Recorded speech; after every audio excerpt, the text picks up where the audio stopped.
हिंद साथियों, स्वागत है एक बार फिर से हमारे YouTube चैनल इलेक्ट्रिक लोचा में। तो जैसा कि आप देख सकते हैं, हमारे पास यहाँ पर हिटैची का यह बोर्ड है। इसके अंदर ट्रांसफार्मर वाला कम्युनिकेशन होता है। कहाँ गया? यहाँ पर लगा हुआ है, आप देख सकते हैं। यहाँ पर ये ट्रांसफार्मर लगा हुआ है, तो ट्रांसफार्मर वाला कम्युनिकेशन होता है और साथ ही इसके एक कंपेरेटर आईसी लगी होती है।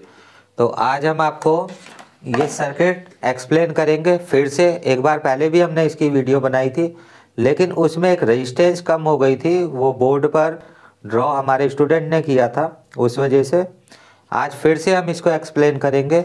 और एक्सप्लेन करने के साथ साथ आपको बोर्ड में वोल्टेज भी चेक कराएंगे, कितने वोल्टेज कहाँ पर आते हैं, और प्रॉपर इसकी वर्किंग बताएंगे, कैसे आपको डीएसओ से चेक करना है। और साथ ही में ट्रबल शूटिंग भी बताएंगे कि क्या क्या ख़राब होने पर कैसी प्रॉब्लम आप फेस कर सकते हैं। तो शुरू हो जाते हैं। कम्युनिकेशन करने के लिए यह एक ट्रांसफार्मर और यह छोटा सा सर्किट इसमें यूज किया जाता है। तो इसको हम समझाएंगे सर्किट डायग्राम से, और साथ ही में इसमें भी आपको चेक कराएंगे। पहले साथियों हम देख लेते हैं इतने स्पेस में मल्टीमीटर आ सकता है या नहीं।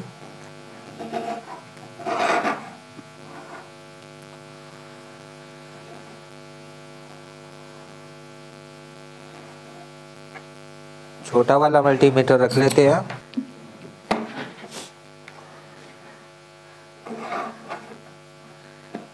अभी साथियों आप देख सकते हैं इस तरह से ये आ सकता है। आप देख पा रहे होंगे यहाँ पर ये आईसी लगी हुई है।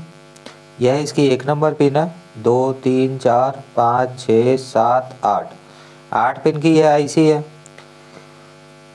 4 नंबर साथियों इसका ग्राउंड होता है और 8 नंबर इसकी वीसीसी होती है। तो सबसे पहले हम वीसीसी चेक कर लेते हैं, इसकी कितनी आ रही है। मल्टीमीटर को हमने वोल्टेज पर लगाया, बोर्ड ऑन करते हैं। तो आप देख सकते हैं साथियों यहाँ पर ये लाइट ग्लो हो रही है, तो बोर्ड ऑन हो चुका है। सबसे पहले हम यहाँ पर वोल्टेज चेक करेंगे, आईसी पर कितने वोल्टेज हैं। यहाँ पर साथियों आप देख सकते हैं 5.076 वोल्टेज है, मतलब 5 वोल्ट है। मोटा मोटा कहें तो 5 वोल्ट पर यह आईसी ऑपरेट होती है। यहाँ से इसको सिग्नल रिसीव होते हैं और आउट करके ये माइक्रो कंट्रोलर को देती है। तो कंप्लीट सर्किट हम इसका एक्सप्लेन करने वाले हैं। पहले भी हमने वीडियो बनाई थी और फिर से इसकी बना रहे हैं, क्योंकि पहले हमने पीसीबी के वोल्टेज चेक नहीं कराए थे, अब चेक करा रहे हैं। तो साथियों जैसा कि आप देख सकते हैं, हम आपको दोनों ही तरह के वोल्टेज दिखा रहे हैं, जो कैलकुलेट किए हुए हैं वोल्टेज डिवाइडर से और जो प्रेजेंट है वो दोनों ही वोल्टेज आपको दिखा रहे हैं। तो समझने में आपको आसानी होगी किस तरह से इसको चेक किया जाता है। स्टेप बाय स्टेप सब कुछ कराएंगे साथियों, एक एक पिन के वोल्टेज चेक कराएंगे, फिर आपको सर्किट डायग्राम में समझाएंगे। फिलहाल हम इसको हटा देते हैं, खिसका देते हैं और सर्किट डायग्राम ले लेते हैं।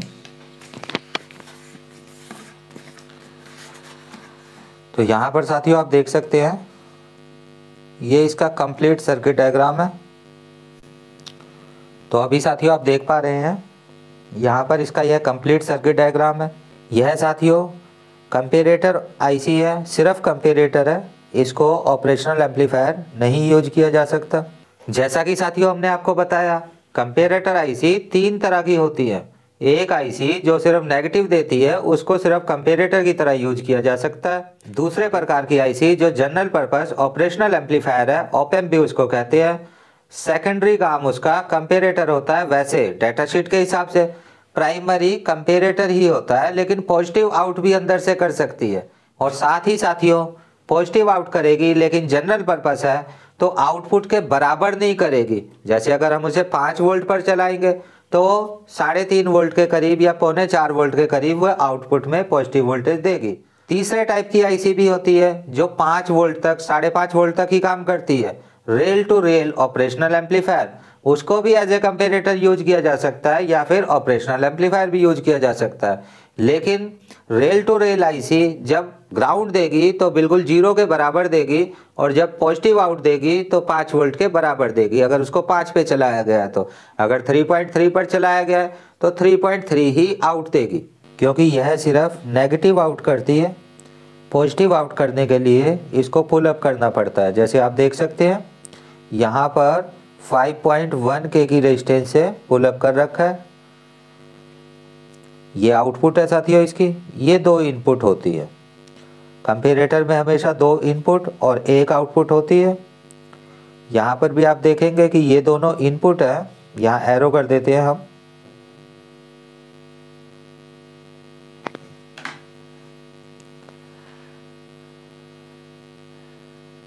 ये दोनों साथियों इनपुट है और ये दोनों भी इनपुट है। उसके बाद साथियों यह आउटपुट है, बाहर की तरफ एरो है, और यह भी आउटपुट है। तो जैसा कि आप देख पा रहे हैं यह आउटपुट है, तो यह आईसी नेगेटिव देती है सिर्फ अंदर से, पॉजिटिव ये देती ही नहीं है, इसलिए आउटपुट को पुल अप करना पड़ता है, कंपलसरी है। यहाँ पर आप देख सकते हैं 1 के की रेजिस्टेंस से इसको पुल अप कर रखा है, और यही माइक्रो कंट्रोलर में जाती है 10 के की रेजिस्टेंस लगकर 42 नंबर पिन पर। सबसे पहले हम यहाँ से शुरू करेंगे, इस साइड के कंपैरेटर से। यह ड्यूल कंपैरेटर आईसी है, आप देख सकते हैं 2 कंपैरेटर इसके अंदर दिखाए गए हैं, 1 और 2। इसमें आप देख सकते हैं यह वाली इसकी पॉजिटिव इनपुट है नॉन इन्वर्टिंग, यह इसकी नेगेटिव इनपुट है इन्वर्टिंग। यहाँ पर आप देख सकते हैं ये वोल्टेज डिवाइडर बना हुआ है, 10 के की रेजिस्टेंस लगी हुई है और 10.5 के की रेजिस्टेंस लगी हुई है, यहाँ पर आ रही है। वोल्टेज डिवाइड होकर के यहाँ से यहाँ पर आएंगे, जो हमें इस पिन पर मिलेंगे उन्हें हम मेजर कर सकते हैं। तो आप देख सकते हैं यहाँ पर आप देख सकते हैं हमने इसके वोल्टेज लिखे हुए हैं। जैसा कि आप देख सकते हैं यहाँ पर ये 1 नंबर पिन है,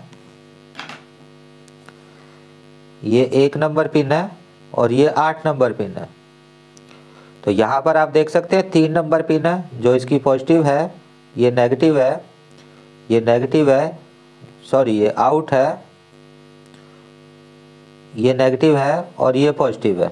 उसी तरह से इसकी 1 नंबर आउट होती है। यहाँ पर आप देख सकते हैं जो इन दोनों का डिवाइडर बनता है, अगर हम उसे कैलकुलेट करते हैं 5 वोल्ट से, तो यहाँ पर हमें 2.43 वोल्टेज मिलते हैं, जो कि कैलकुलेशन के हिसाब से मिलते हैं। यहाँ पर जब हम मेजर करते हैं तो यहाँ पर 2.483 वोल्टेज मिलते हैं। तो ये वोल्टेज यहाँ पर साथियों मिलने चाहिए। आप देख सकते हैं बिल्कुल पास पास है। थोड़ी सी वैल्यू आप देख सकते हैं, यहाँ 3 है, यहाँ 8 है। तो ये क्या वजह हो सकती है, जैसे 5 वोल्ट से थोड़े से ज़्यादा यहाँ पर आ रहे थे, और रेजिस्टेंस की वैल्यू बिल्कुल करेक्ट नहीं होती, 1% अप डाउन होती है एसएमडी रेजिस्टेंस की वैल्यू।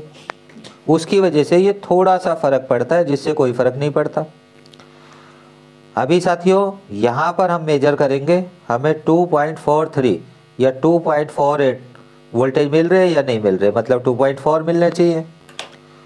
तो इसको हटाते हैं, इसको ले आते हैं। अभी हम यहाँ पर वोल्टेज मेजर करेंगे 3 नंबर पिन पर।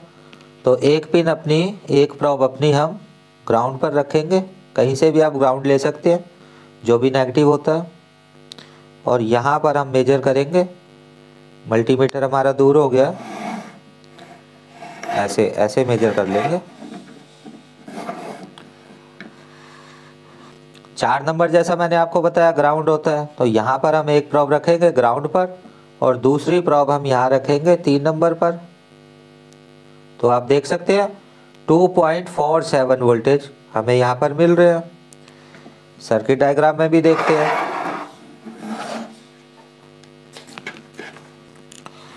2.47 वोल्टेज अभी हमें यहाँ पर मिल रहे हैं। तो पहले जब हमने वोल्टेज मेजर किए तो ये वाला मीटर था, अभी जब मेजर किए तो ये वाला मीटर है। तो वहाँ पर ये 8 की जगह 7 हो गया, थोड़ा सा फ़र्क पड़ा, लेकिन इतने ही वोल्टेज हमें यहाँ पर मिल रहे हैं। इसी के आसपास मिलने चाहिए, बहुत ज़्यादा फ़र्क नहीं होना चाहिए। जैसे आप देख सकते हैं थोड़ा सा फ़र्क है। अब आप यहाँ पर देख सकते हैं 2 नंबर पिन, 2 नंबर पिन यहाँ से डिवाइडर आ रहा है इसका, 5 वोल्ट से 7.15 के की रेजिस्टेंस लगी है। ग्राउंड के साथ दोबारा से 10 के की रेजिस्टेंस लगी है, यहाँ भी 10 के रेजिस्टेंस थी, यहाँ भी 10 के रेजिस्टेंस है। तो अभी आप देख सकते हैं यहाँ की जो वोल्टेज डिवाइड हुई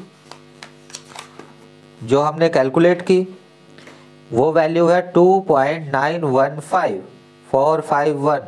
ये हमारी कैलकुलेटेड वैल्यू है जो हमने यहाँ से वोल्टेज डिवाइडर से कैलकुलेट की। जो हमें रिसीव हो रही है वो है 2.96। अभी आप देख सकते हैं 50 मिली वोल्ट का फ़र्क आ रहा है यहाँ पर, तो रेजिस्टेंस की वजह से हो सकता है या 5 वोल्ट अप डाउन होने की वजह से भी हो सकता है। ये वाली वोल्टेज भी हम मेजर करेंगे साथियों, कितनी आ रही है। बोर्ड को वापस ले आते हैं और ऐसे रखना होता है मेजर करने के लिए। ये अभी आप देख सकते हैं मल्टीमीटर में, ध्यान दीजिए। हम यहाँ नेगेटिव प्रोब लगाएंगे नेगेटिव पर, जो कि 4 नंबर है, और 2 नंबर पिन पर हम वोल्टेज चेक करेंगे। तो आप देख सकते हैं 2.96 वोल्टेज आ रही है, 2.963। अभी हम देखेंगे हमारे डायग्राम में कितनी वोल्टेज है। यहाँ पर साथियों आप देख सकते हैं मल्टीमीटर ने जो दिखाया है वो 2.963 दिखाया है, यहाँ पर 8 है, 5 मिली वोल्ट का फ़र्क है। यहाँ पर आप देख सकते हैं जो मल्टीमीटर ने दिखाया वो 2.96 ही दिखाया, और जो हमारी कैलकुलेटेड वोल्टेज है वो आप देख सकते हैं 2.915451 ये वोल्टेज है। तो थोड़ी सी वेरिएशन जो कि रेजिस्टेंस की वैल्यू चेंज होने की वजह से आ सकती है। यहाँ पर आप देख सकते हैं कि 10K की रेजिस्टेंस और 10.5K की रेजिस्टेंस का डिवाइडर बना है, जिसके रिजल्ट में हमें ये वोल्टेज मिल रहे हैं।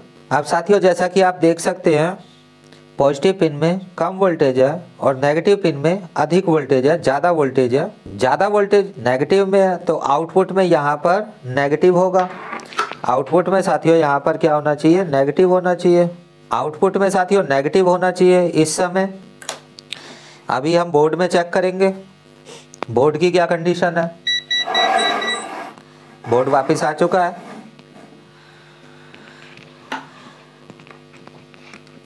वापस से हम एक प्रोब नेगेटिव पर लगाएंगे और 1 नंबर पिन पर दूसरी प्रोब लगाएंगे। तो आप देख सकते हैं तो साथियों यहाँ पर 0 वोल्ट आउट हो रहा है। तो यह आईसी सिर्फ लॉजिक आउट करती है, 0 या 1 5 वोल्ट आउट करेगी, वो भी पुल अप रेजिस्टेंस है, या फिर 0 आउट करेगी, बीच की कोई वोल्टेज नहीं देगी।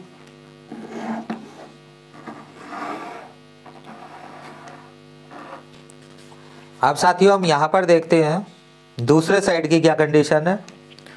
यहाँ पर आप देख सकते हैं अभी यहाँ पर 0 वोल्ट है, तो 0 वोल्ट आप देख सकते हैं 0 वोल्ट डायोड से नहीं जा सकता, तो यहाँ से 51K की रेजिस्टेंस से होते हुए कहाँ पर चला जाएगा, नेगेटिव पिन पर चला जाएगा।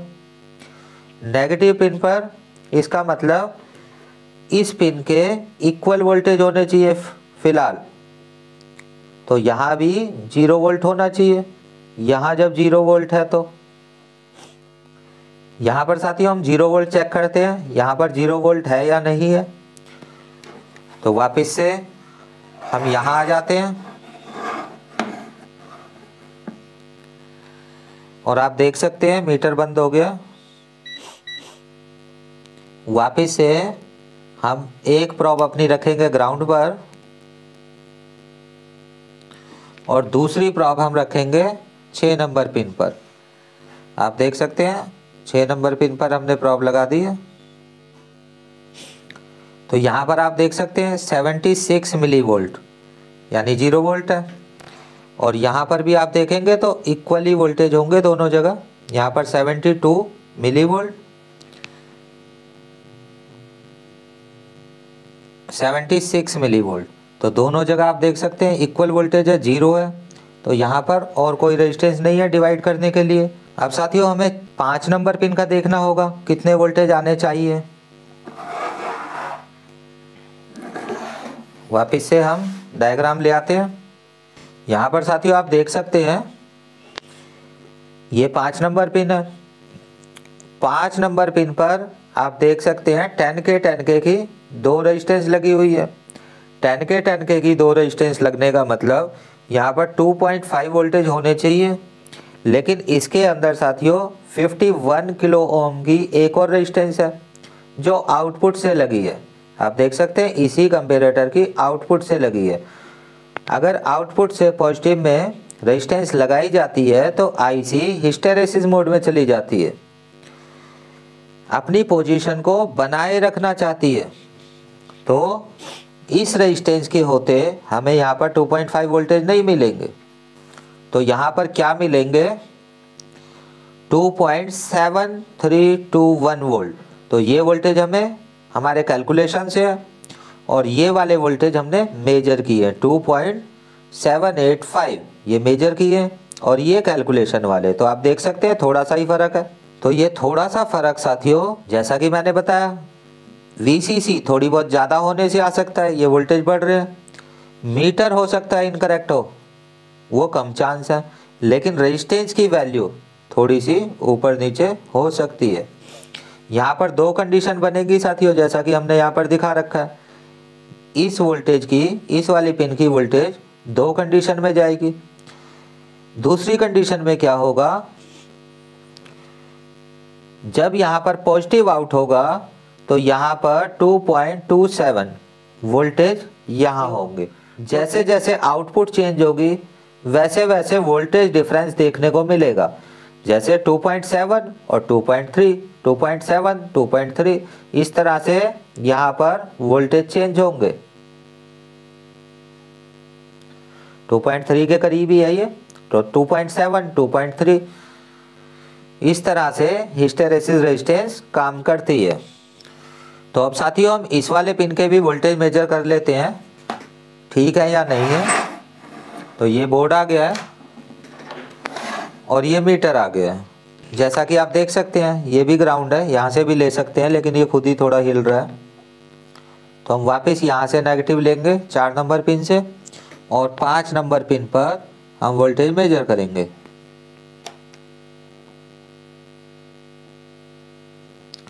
यहाँ पर आप देख सकते हैं 2.780 वोल्टेज आ रहे हैं। तो यहाँ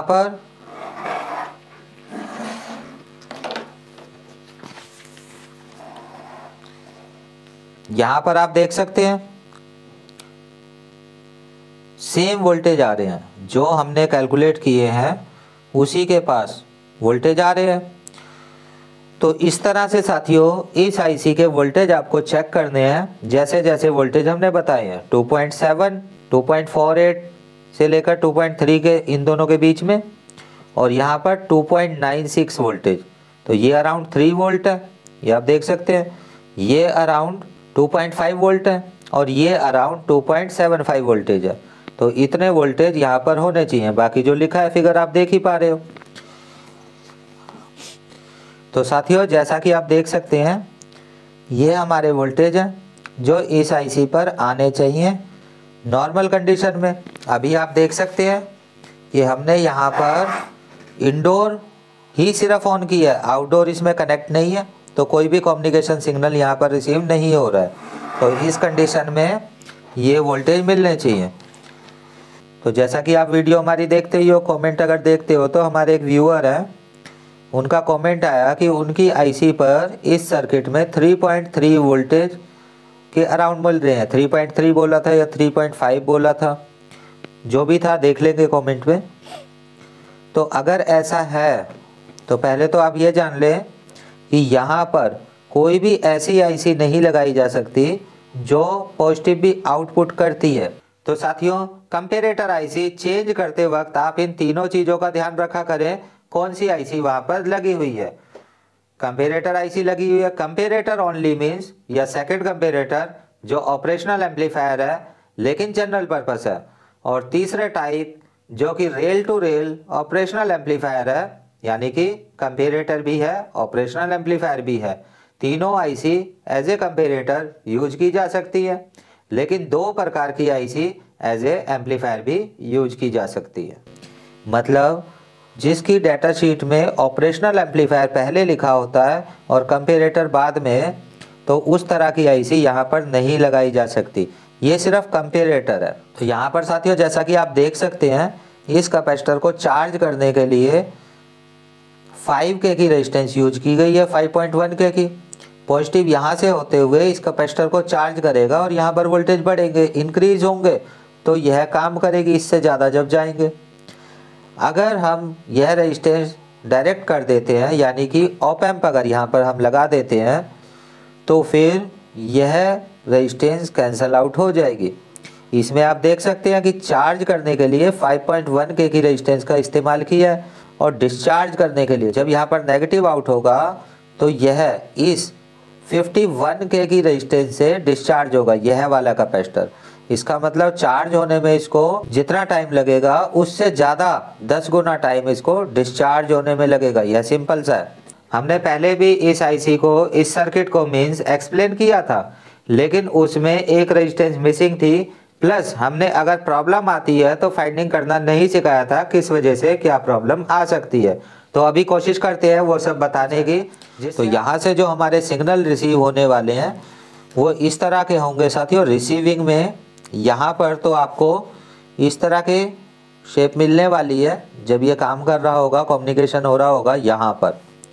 और इसकी आउटपुट में साथियों आपको इस तरह का छोटी पल्स मिलने वाली है, छोटी पल्स, फिर स्पेस होगा, फिर स्पेस होगा सेंडिंग के लिए।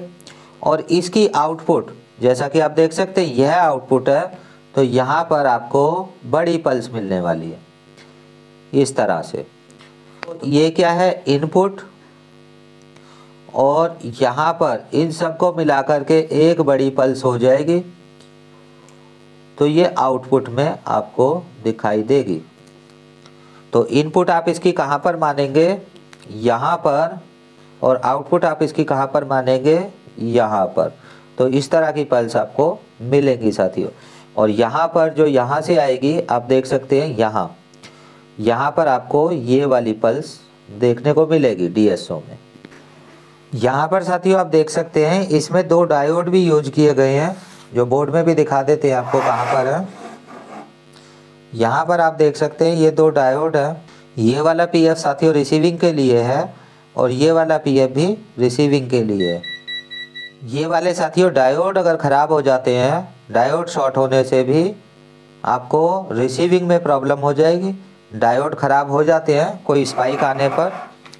तो जैसा कि आपको यहाँ समझाते हैं, यहाँ पर आप देख सकते हैं ये ट्रांसफार्मर है, यहाँ से आप देख सकते हैं 12 वोल्ट भी दी है, और इसको यहाँ ग्राउंड दी है। ग्राउंड के साथ ये 2 डायोड लगाए हैं। तो यहाँ से आप देख सकते हैं कि ग्राउंड के साथ इन्होंने उल्टे और सीधे 2 डायोड लगाए हैं।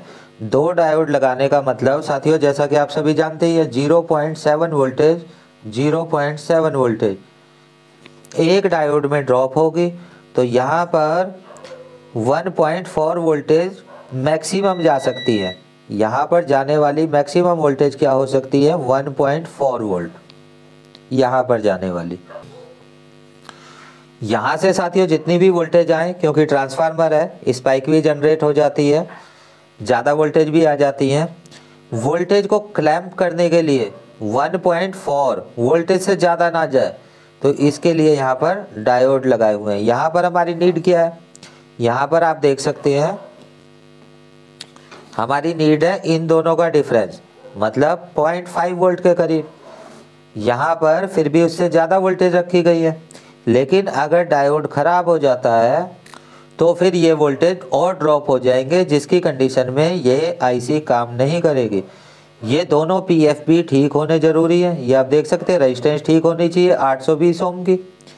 47 के पीएफ यहाँ सीरीज में लगे हुए हैं, तो इसका मतलब है साथियों ये हाई पास फिल्टर बन गया। हाई फ्रिक्वेंसी को पास करेगा, लो फ्रिक्वेंसी को ब्रेक करेगा। तो यहाँ भी आप देख सकते हैं फिर दोबारा से एक कैपेसिटर का यूज किया गया है। तो ये दोनों कैपेसिटर आप देख सकते हैं सीरीज हो गए हैं, तो 47 के पीएफ है ये, तो 22 के पीएफ का काम करेंगे ये दोनों सीरीज होकर। तो पीएफ सीरीज में लगाने का मतलब होता है साथियों हाई पास फिल्टर बनाया जा रहा है। उसके बाद ये सिग्नल यहाँ से यहाँ एंटर करेंगे, बाकी सारा जो होगा वो आपको ऐसे ऐसे समझा दिया गया। इनपुट में ऐसे होंगे यहाँ पर, और आउटपुट में इस तरह की बड़ी पल्स होगी यहाँ पर। ये आप देख लें साथियों, ये दोनों कैपेसिटर ठीक होने ज़रूरी है। वोल्टेज तो आप चेक कर लेंगे ठीक आ रहे हैं, लेकिन अगर ये दोनों कैपेसिटर ख़राब हुए, या ये डायोड शॉर्ट हुए, या फिर ये कोई रेजिस्टेंस 180 ओम की रेजिस्टेंस, 820 ओम की रेजिस्टेंस और इससे जुड़ा हुआ कुछ भी 1K की रेजिस्टेंस, तो ये ख़राब होने पर कम्युनिकेशन सर्किट काम नहीं करेगा। यहाँ पर आपको इस तरह की पल्स नहीं मिलेगी। अगर आईसी ख़राब हो जाती है तो फिर आपको यहाँ पर इस तरह की पल्स नहीं मिलेगी। वोल्टेज ठीक आ रहे हैं तब भी। इन दोनों में से कोई रेजिस्टेंस ख़राब हो जाती है या फिर आईसी ख़राब हो जाती है तो आउटपुट में, इस आउटपुट में आपको इस तरह की बड़े साइज की पल्स नहीं देखने को मिलेगी। तो ये साथियों आप चेक कर सकते हैं, इनपुट वोल्टेज चेक कर सकते हैं, आउटपुट वोल्टेज जैसा हमने बताया वैसे चेक कर सकते हैं। और साथ ही में आपको यह कैपेसिटर चेक करने होंगे। ये शॉर्ट भी नहीं होने चाहिए कैपेसिटर, ओपन भी नहीं होने चाहिए। डाउट होने की कंडीशन में आप इन दोनों कैपेसिटर्स को चेंज कर सकते हैं। फिर साथियों अगर ऐसा हो जाता है कि यहाँ पर जो है ये हाई फ्रिक्वेंसी पल्स बन रही है लेकिन यहाँ पर लो फ्रिक्वेंसी पल्स नहीं बन रही है, तो फिर यह वाला कैपेसिटर आप देख सकते हैं, उस कंडीशन में यह वाला कैपेसिटर जब ख़राब हो जाएगा तो यहाँ भी आपको हाई फ्रिक्वेंसी पल्स मिलेगी, लो फ्रिक्वेंसी पल्स नहीं मिलेगी इस तरह से। तो इसको अच्छी तरह से समझ लें किस किस तरह की पल्स इस सर्किट में आपको मिलने वाली है। तो साथियों आपने देखा यह था इसकी टेस्टिंग का पूरा प्रोसीजर। और अगर इंडोर और आउटडोर कनेक्ट है तब आप डीएसओ से चेक कर सकते हैं कम्युनिकेशन को। अगर नहीं कनेक्ट है तो आप इसी तरह से चेक कर सकते हैं सर्किट ओके है या नहीं है। इसके बाद भी साथियों अगर आपका किसी प्रकार का डाउट रह जाता है तो आप कमेंट करके बताइएगा, हम कोशिश करेंगे नेक्स्ट वीडियो में उसको कवर करने की। आज की वीडियो साथियों आपको पसंद आई होगी। अगर आपको पसंद आई है तो आप लाइक कर देना, चैनल पर नए हो तो सब्सक्राइब कर लेना। फिर मिलेंगे नेक्स्ट वीडियो में। आज की वीडियो में साथियों इतना ही। जय हिंद, जय भारत।